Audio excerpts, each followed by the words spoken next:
Hey gentlemen, really here. Today I'm building my buddy Paul's computer that he has been dreaming about for almost a year now. Stay and experience the excitement of building a brand new computer. Check the description down below for all the components we use for his build.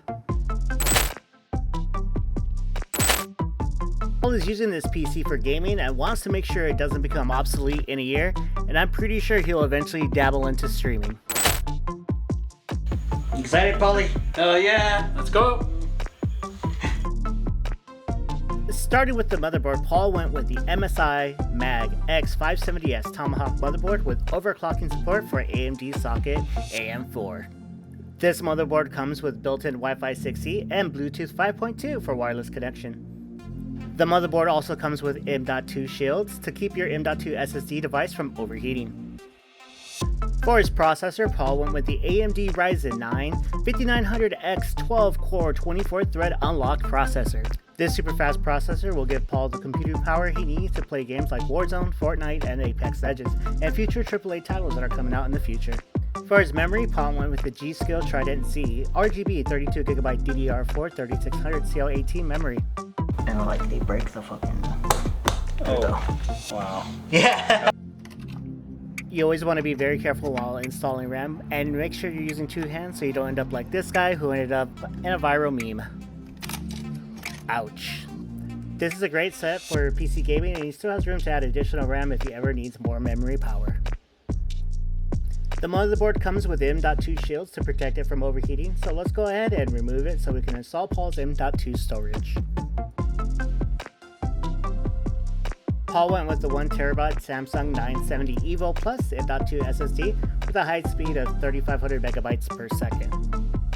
When installing the M.2 SSD, make sure to add the support from the motherboard so your SSD won't get ruined. This M.2 slot had room for a longer SSD, so we had to add the support screw to fit the size of Paul's SSD.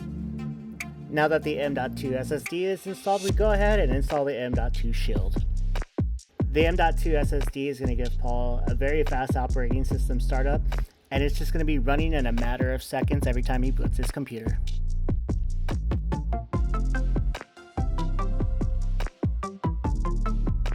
For his case, Paul went with the NZXT H7 Flow case, and it's an ATX mid-tower PC case that includes front USB Type-C port, a trough for cable management, troughs for cable management in the back of the case, and tons of room for all your components that you are adding to your build. H7 Flow has a tempered glass panel and a graded front panel for airflow. I was very impressed with how much room was available for a mid-tower case.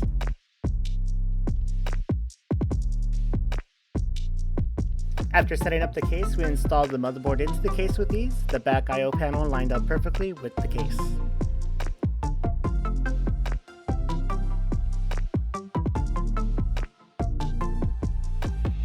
Here's the pride and joy of Paul's build. He got the MSI GeForce RTX 3090Ti graphics card that has 24GB of GDDR6X, and it's just a monster of a graphics card. Things to know about this card: 1, that it is a large card, so please make sure it fits your motherboard and case. 2nd, this motherboard is about the size of a newborn baby or a very large breakfast burrito. 3rd thing, there is a proprietary 12-pin power adapter that we'll be using to plug in 3 power cables. 4th thing, this card is a beast. Make sure you install the support bracket.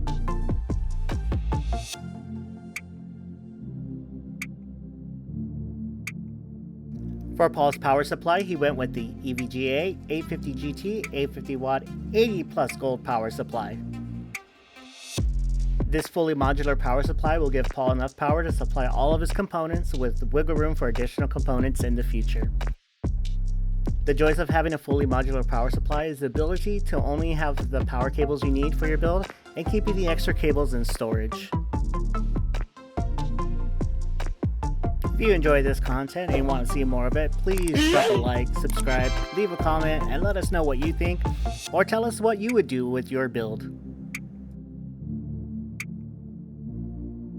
Now that the power supply is installed, we can get the power cables connected to the different components. Again, the NZXT H7 Flow case is set up for cable management with the included troughs and straps. At this point, we also plugged in the SATA cables to the motherboard, plugged in the USB and power controllers to the motherboard, and the headphone jack to the motherboard. For CPU cooling, Paul went with the Corsair iCue H150i Elite Capelix liquid CPU cooler with RGB pump and RGB fans. After installing the fans onto the radiator, we got the cooler set inside the H7 case. The RGB pump did have thermal paste pre-installed, and it seemed adequate enough for cooling. That's quite big. For his cooling fans, Paul went with the Corsair QL120 RGB fan pack, which came with a pack of 3 fans and worked with the H150i's control panel for RGB control.